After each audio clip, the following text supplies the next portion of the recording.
बोलू नका श्रवणी संपूर्ण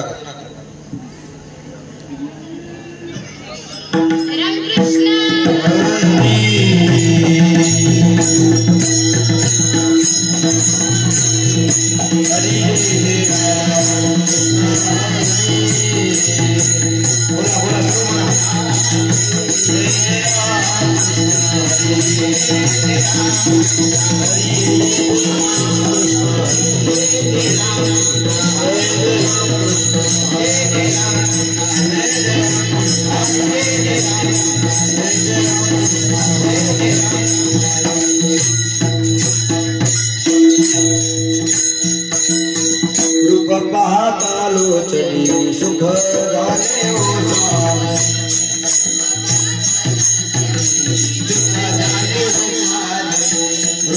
पाहता लोचनी सुख झाले सुख झाले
Bye.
दिनाचा सोयरा पांडुरंग वाट पाहे उभा बेटीची आवडी कृपाळू तातडी उतावीर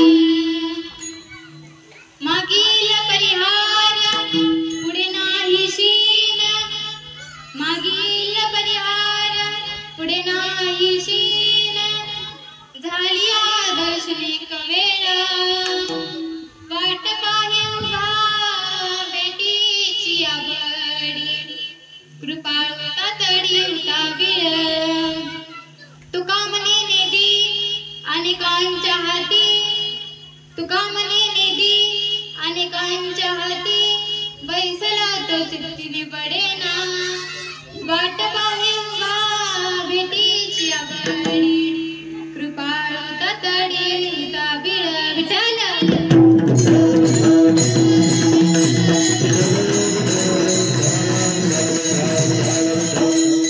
वक्रतुंड महाकार्य सूर्यकोटी समप्रभ निर्विघ्नं कुरु मे देवो सर्वकार्येषु सर्वदा नमो विठ्ठलाय राजया पांडुरंगा नमो रुक्मिणी माऊली ज्ञानगंगा नमो पुंडलिका नमो चंद्रभागा नमस्कार माझा रुक्मिणी पांडुरंगा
त्यांच्या कृपादानी कथेचा विस्तार बाबाजी सद्गुरु दास तुका विवेकाने जाणे सुगठित समाज टिकविले महासिद्धांताचे गुढ रसिक तत्व तया कविले लसत भक्ती तरविला धार्मिक तरू तया ज्ञानेशाचे विमलमतीने वंदन ओम नमो ज्ञानेश्वरा करुणाकरा दयाळा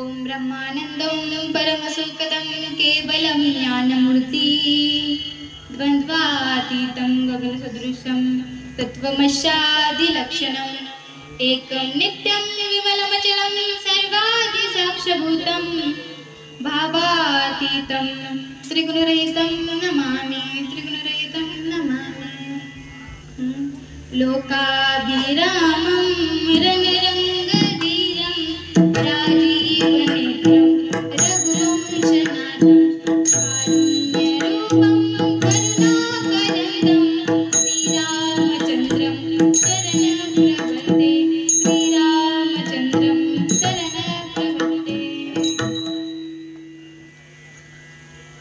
पंढरीची झाले आल्यानो संसारा दिनाचा सोयरा पांडुरंग विठाल.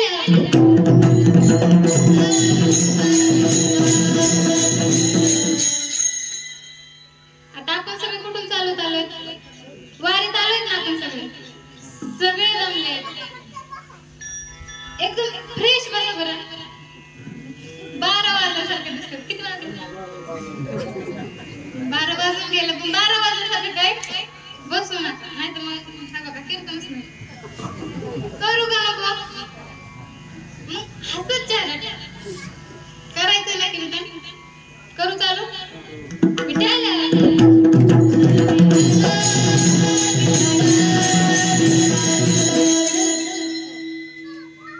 प्रस्तुत प्राप्त प्रसंगी प्राप्त स्थळी कीर्तन रूपी सेवेकरिता म्हणून दाखवलेला अभंग संत शिरोमणी सकल संत कंठभूषण असणारे ज्यांची कशी वाणी आहे अमोल वाणी आहे.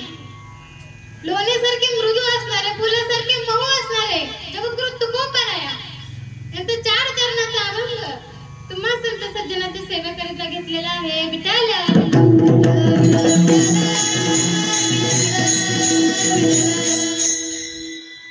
जगद्गुरु तुकोबराया काय सांगतायत अभंगातून तर पंढरीचे झाले आल्यानो संसारा दिनाचा सोयरा पांडुरंग. तुकोबराया सांगतायत की आता आपण सगळे जीव आहोत. किडे मासे मुंगी माणसं गाया गुरं सगळे आपण काय तर जीव आहेत पण त्यांना संसार आहे का? नाही. मग आपल्याला संसार आहे. त्यांना ज्ञान आहे का? त्यांना फक्त केवढं ज्ञान आहे तर आपलं पोट भरेल एवढं ज्ञान आहे. बरोबर. ते संसार करतात का? नाही. आपण माणसं म्हणला आपण संसार करणार. तर मग तुकोबराया सांगतात की तुम्ही आलायत ना संसारात करायचा ना संसार करू नका असं म्हणत नाही कारण माझं व्हायचं त्याच्यामुळे मी करणारच नाही कारण मला अनुभवच नाही. तुम्ही माझ्यापेक्षा मोठे तुम्हाला अनुभव आहे मला काय त्याच्यातलं कळत नाही. मग तुम्हाला संसार करायचा आहे ना मग तुकोबराया सांगतात संसार करा पण त्याच्यासोबत काय करा तर परमार्थ करा आणि पंढरीची वारी करा. काय होईल बरं पंढरीची वारी केलं तर वर्षातले 15 दिवस सुट्टी भेटेल. काय होईल तर तुम्ही त्या पांडुरंगाची सोयरे व्हाल. दिनाचा सोयरा पांडुरंग. दिन म्हणजे काय तर घरी. मग दिनाचा सोयरा आपण जर ह्या संसारामध्ये आलो पंढरीची वारी केली तर आपण कोणाची सोयरे होणार आहे तर पांडुरंगाची सोयरे होणार आहे. वाट पाहे उभा भेटीची आगडी कृपाळू तातडी उतावीड. आपण जर त्या पांडुरंग परमात्म्याचे जर सोयरे झालेत ना तर आपली दरवर्षी तळमळणी वाट होणार. जसं आता नवीन जोडपं आणि त्यांचं नवीन लग्न झालंय आणि नवरा बाहेर गावी गेलाय तर ती असणारी अर्धांगिनी जशी त्या नवऱ्याची वाट पाहते तळमळीने वाट पाहते कधी येईल तो तसंच तो पांडुरंग आषाढीची वारी आली की आपल्या वारकऱ्यांची आपल्या भक्तांची कशी तळमळीने वाट पाहतो. वाट पाहे उभा भेटीची आवडी कृपाळू तातडी उतावीळ. तो उतावीळ आहे आपल्या भेटीसाठी. कसा आहे तो उत्सुक आहे उतावीळ आहे. तिसऱ्या चरणात तुकोबराया सांगतात मागील परिहार पुढे नाही शीन झाली दर्शन एक वेळा. जसं आता महिला मंडळ का सगळं दिवसभर काम केलं दुपारच्या वेळेस आराम करता का नाही? ज्या वेळेस टीव्हीचा रिमोट हातात येईल तेव्हा सगळं काम केलं नशील निघून जातं. बरोबर ना? तसं आपण जेव्हा पांडुरंगाला भेटू जेव्हा त्या विठ्ठलाला भेटू तेव्हा आपल्या आयुष्यामध्ये जे काही मागे झालं असेल जो काही प्रसंग घडून गेले असतील तो सगळा निघून जाईल आणि पुढचा परिहारही राहणार नाही. मग म्हणतायत की तुका म्हणे नेदी अनेकांच्या हाती आणि बैसरा तो चित्ती निवडे ना. हा झाला अभंगाचा सरळ सरळ भावार्थ.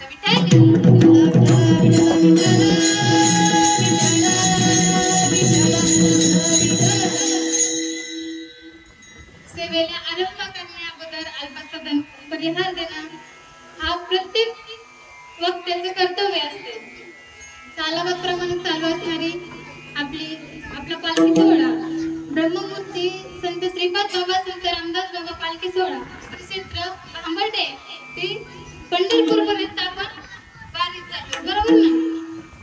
मग वारीत चालत आपण वारीत मग कशाला चाललोय तर देवाचं नामस्मरण करायला चाललोय. आणि ह्या वारीत बाबांनी मला ह्या घोरपडवाडीमध्ये आज सेवा करण्याची संधी दिली म्हणून मी बाबाचे मनापासून आभार मानते आणि सेवेला सुरुवात करते. विठ्ठल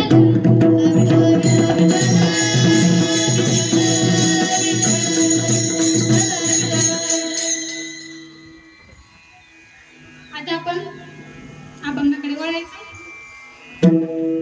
तर संसार सगळं करताय, बरोबर ना? आपण वारीत आलोय मग आपण कोण आहे तर वैष्णव आहे, वारकरी आहे. वैष्णव म्हणायचं कोणाला म्हणतात वैष्णव? जे घरी बसले त्यांना वैष्णव म्हणायचं का? जे आता इथं घरात बसले त्यांना वैष्णव म्हणायचं का? जे वारी करतात त्यांना कोण म्हणतात तर वैष्णव म्हणतात. होय होय वारकरी पाही पाही रे पंढरी, पाही पाही रे पंढरी, पाही पाही रे पंढरी. होय होय वारकरी पाहे पाहे पंढरी, होय होय वारकरी पाहे पाहे पंढरी.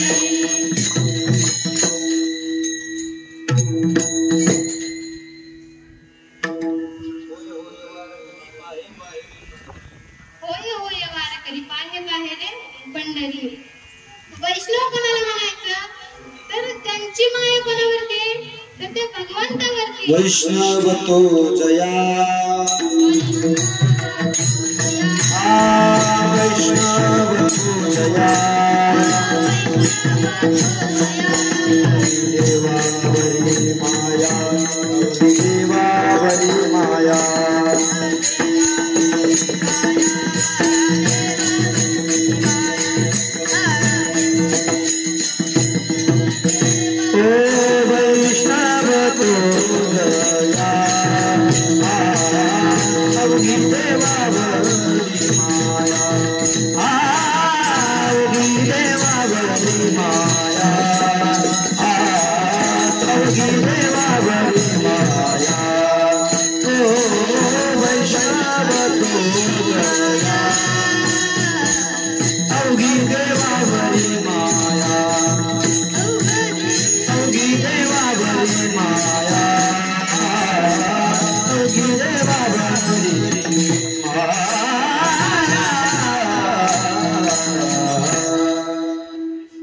वैष्णव तो जया अवघी देवावरी माया. ज्यांची माया कोणावरती तर देवावरती आहे. ज्यांचं प्रेम कोणावरती तर देवावरती, त्यांना वैष्णव म्हणायचं. आणि वैष्णवांचा धर्म काय सांगितलं?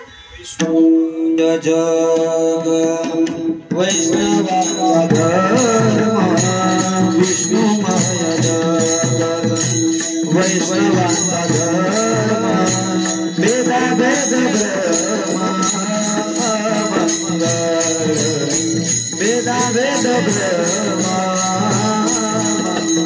मंगळ.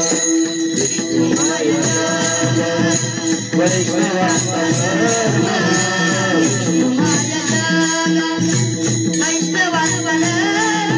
भेदा भेद भेदा भेद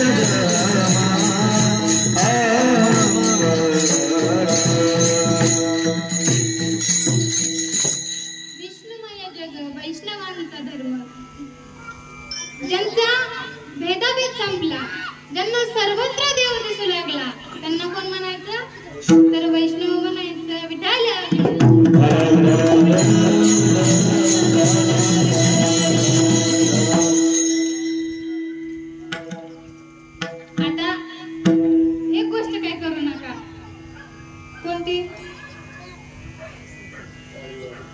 कोणती?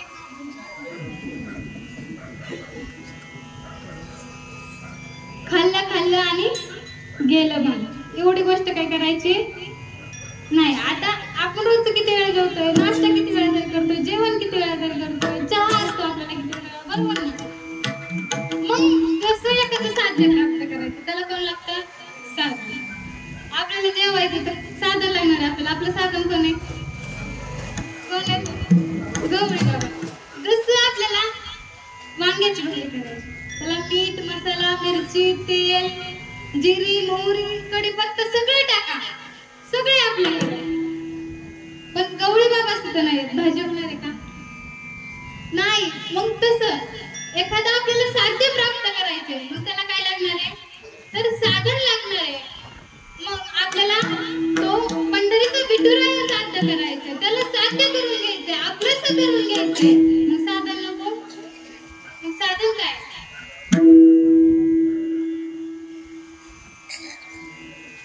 साधन काय आहे? काहीतरी नाम हवं आपल्याकडे.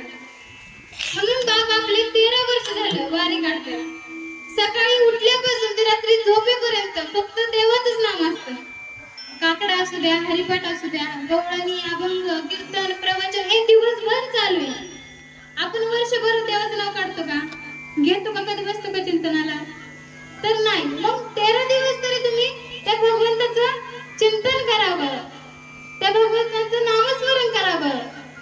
म्हणून आपले गवळी बाबा, म्हणून आपले भागवत महाराज आणि माऊली महाराज हे सतत अभंग, कीर्तन, गवळी सारखं म्हणत असतात. मग आपल्याला कोणाला प्राप्त करायचंय? ते विठुरायाला प्राप्त करायचे. मग त्याला प्राप्त करायला आपल्याकडे नाम हवं. मग बाबांनी वारी काढली. वारी काय झाली?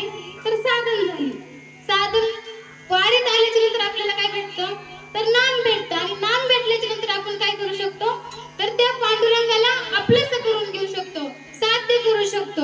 मग जसं साध्य पाहिजे असेल तर साधन हे लागतंच. म्हणून आपल्याकडे काय हवं? तर नाम. आणि ते नाम कोणाकडे भेटेल? तर गुरुंकडे भेटेल, सद्गुरूंकडे भेटेल. सद्गुरु वाचनी सापडेना सोय, धरावे पाय आदी आदी, धरावे पाय आदी आदी, धरावे पाय आदी आदी. सद्गुरु वाचनी सापडेना सोय,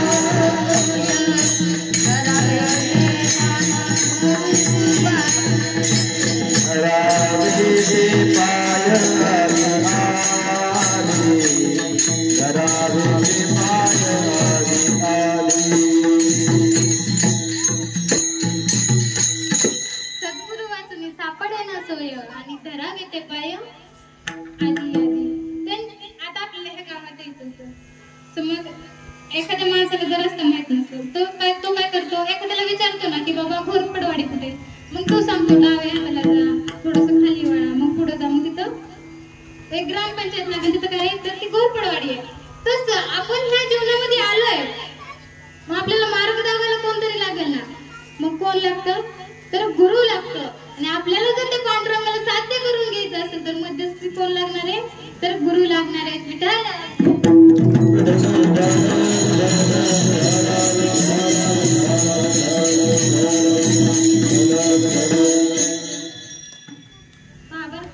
आता व्यापार आपण सगळेच करतो.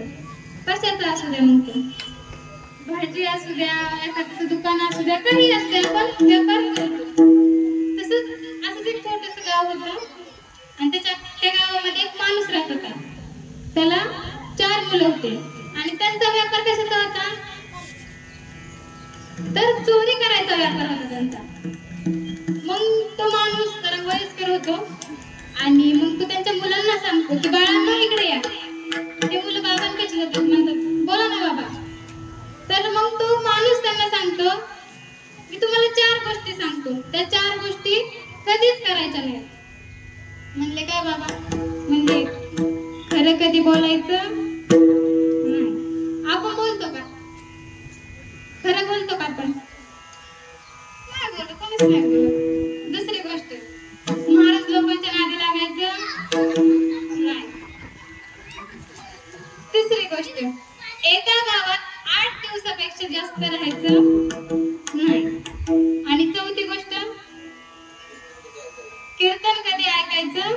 नाही. कीर्तन प्रवचन असलं देवाचं काय ऐकायचं नाही. कोण सांगताय? त्यांचा बाप. मग ते म्हणले हे 4 गोष्टी कधीच करायच्या नाही. म्हणले ठीक आहे बाबा. तो माणूस मरून जातो आणि एका दिवशी काय असतं तर असंच गावामध्ये कीर्तन चालू असतं. ती 4ही भावंड म्हणतात आज कीर्तन चालू आहे. सगळी लोक कीर्तनाला गेली असतील. आपलं चला जाऊ आणायला. मग ती 4ही भावंड चोरीच्या तयारीत काय जातात तर पाटलाचा बंगला फोडायला त्यांच्या घरी चोरी करायची जातं. मग चोरी केली. सगळं एकदम व्यवस्थित झालं आणि ते परत येतात. येताना कीर्तन चालू असतं. वडिलांनी काय सांगितलं कीर्तन ऐकायचं नाही. डोक्यावरती वज आहे, 2 हात कानाला आहे. गावात कीर्तन चालू आहे. कीर्तकाला पडलं काय करायचं? कीर्तन ऐकायचं नाही. मग डोक्यावरती वज आहे, 2 हात कानाला आहे. एका मागे एक 4ही भावंड चाललाय. चालत असताना छोटा भाऊ सगळ्यात मागे होता आणि चालता सासऱ्याच्या काय होतं तर पायाला एक काटा बसतो. मला तो काटा कसा काढा? एका वरती डोक्यावरती गठोड आहे, एक हात कानाला आहे आणि तो म्हणला काढू आपण लवकर. त्यांनी एका हाताने पायाचा काटा काढला. पण जेव्हा त्यांनी हात खाली घेतला तेवढ्यात त्याच्या कानावर काय आलं तर कीर्तन ऐकू आलं. आणि महाराज काय सांगत होते?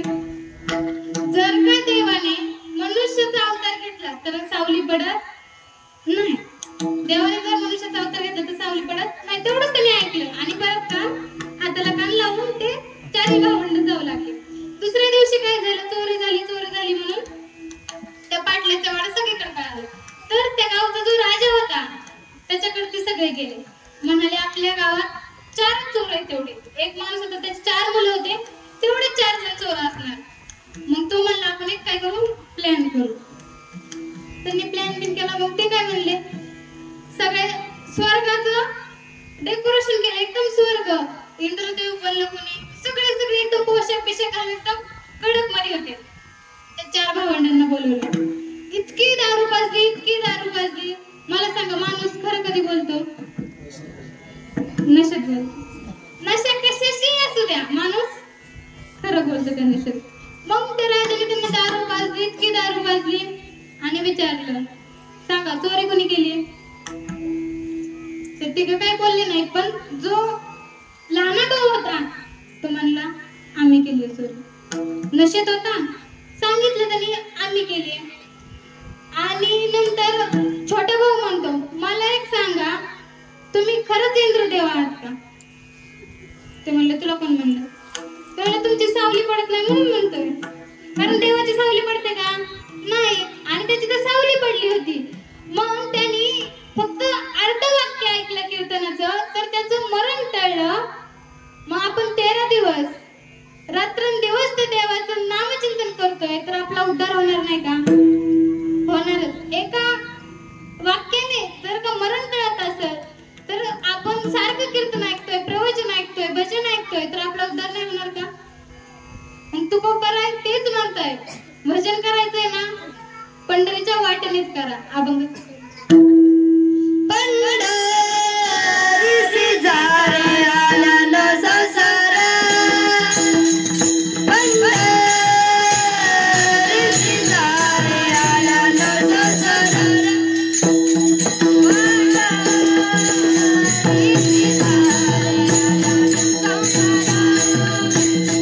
Ah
पांडुरंगा विठ्ठला विठ्ठला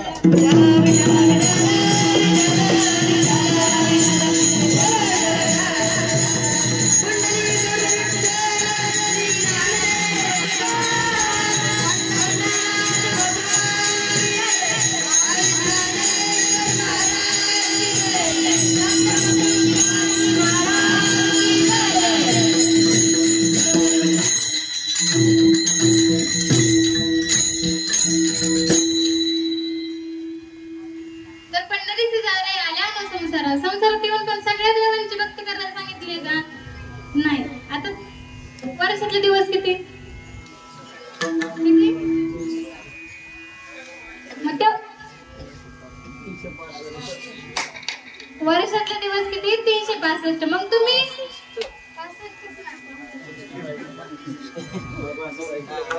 365 मग तुम्ही वर्षभर 365 देवांची भक्ती करणार का? रोज एका देवाला पूजणार का? तर नाही. महाराज तुमचा देव सांगा. तुमचा देव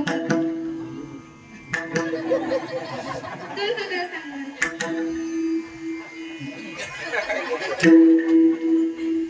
माऊली महाराज तुमचा देव म्हणतो. आता काहींचा पांडुरंग असला, काहींचा विठ्ठल असला, काहींचा कृष्ण असला, काहींचा खंडोबा असला, काहींची देवी असला. प्रत्येकाची वेगवेगळी देव आहे. बरोबर ना? मग एकदा काय झालं, सगळ्या समाजाची काय झाली, सगळ्या समाजातल्या लोकांची एकदा मीटिंग बसली. त्याच्यामध्ये ख्रिश्चन होते, मुस्लिम होते, हिंदू होते, सगळे होते, सगळ्या प्रकारचे लोक होते. मग मुस्लिमांच्या लोकांना विचारलं की तुमचा देव कोणता आहे? तर मुस्लिमचे लोक काय बोलले, उस नूर को याद करो. कोणाला म्हणले, उस नूर को याद करो. कुठे असते ते? वरती छोटस असतं लाईट सारखं.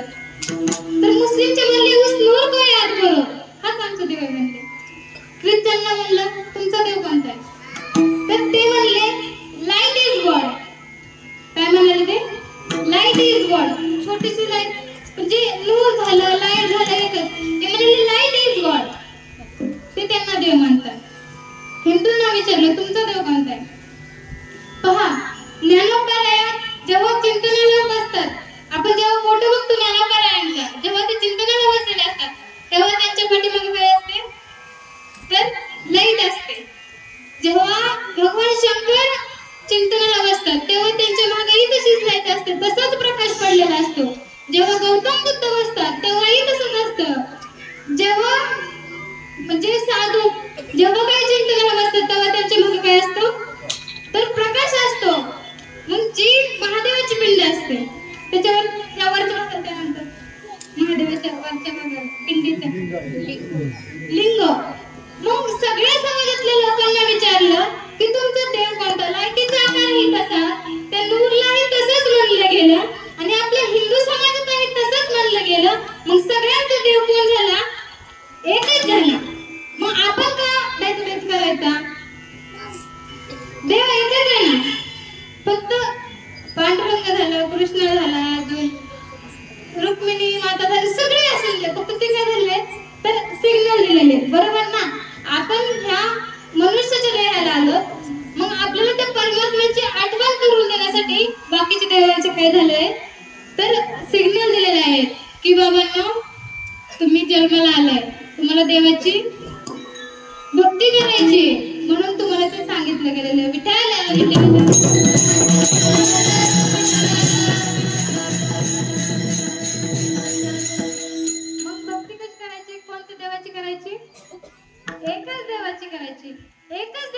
घ्यायचा. आपुला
आपुला तो एक देव करून घ्यावा आणि ते नेगिना जीवा सुख नव्हे.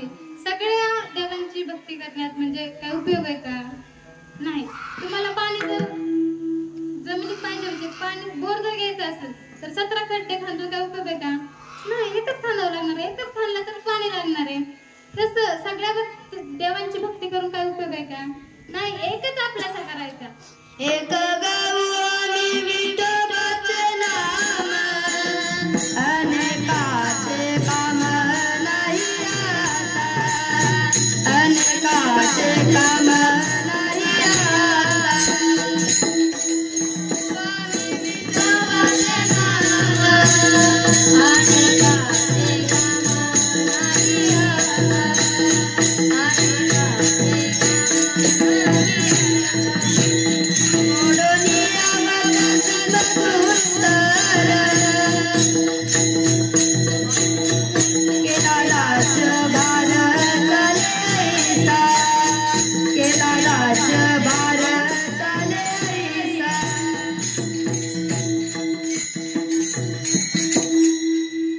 एक गाऊ आम्ही विठोबाचे नाम. एकच नाम गायचं. विठोबाचं गायचं. विठाला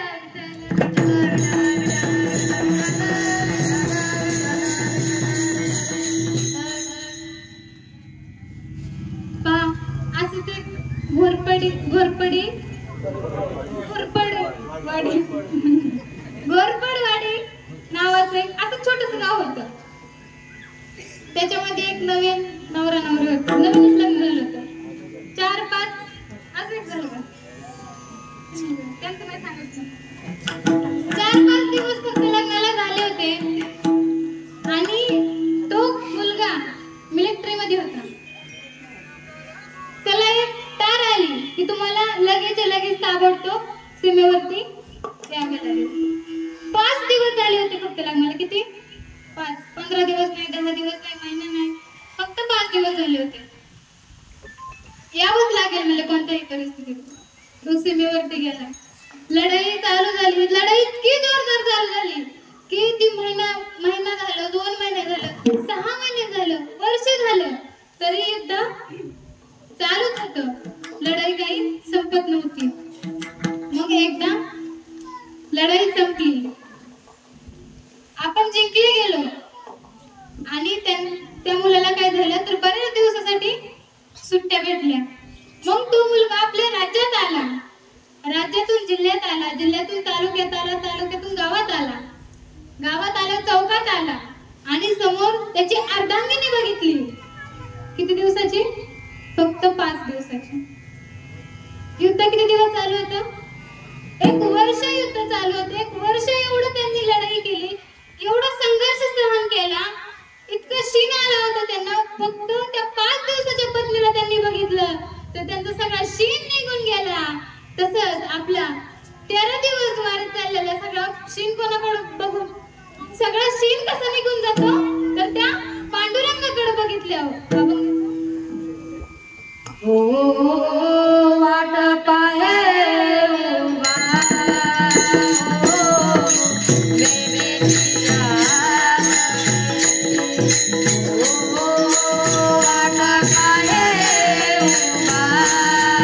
वाट पाये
भगवान परमात्मा कशासाठी उतावले तर तुमच्या आमच्या भेटीसाठी उतावले. त्याला फक्त एकच आस लागलेली असते की माझे भक्त कधी येत आहेत मला भेटायला. उभा भाविकासाठी उभा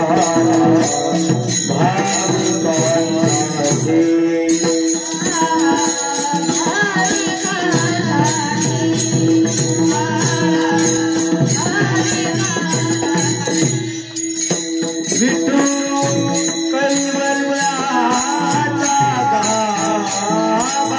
विठू कैवल्याचा गाभा भाविकासाठी उभा भाविकासाठी उभा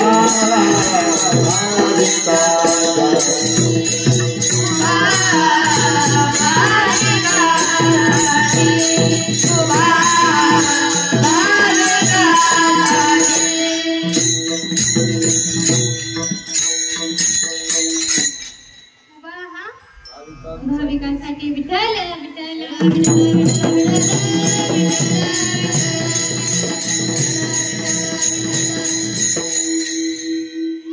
आणि ज्या राजामुळं मंदिराचा कळस, अंगणातील तुळस, गोट्यातली गाय आणि घरातली माय आहे ते कोणामुळे तर छत्रपती शिवरायांमुळे. पण आजची तुम्हाला परिस्थिती काय झाली माहितीये का? ज्या राजामुळं आज आपण इथं बसलोय, ज्यांच्यामुळं वारे काढतोय, ज्यांच्या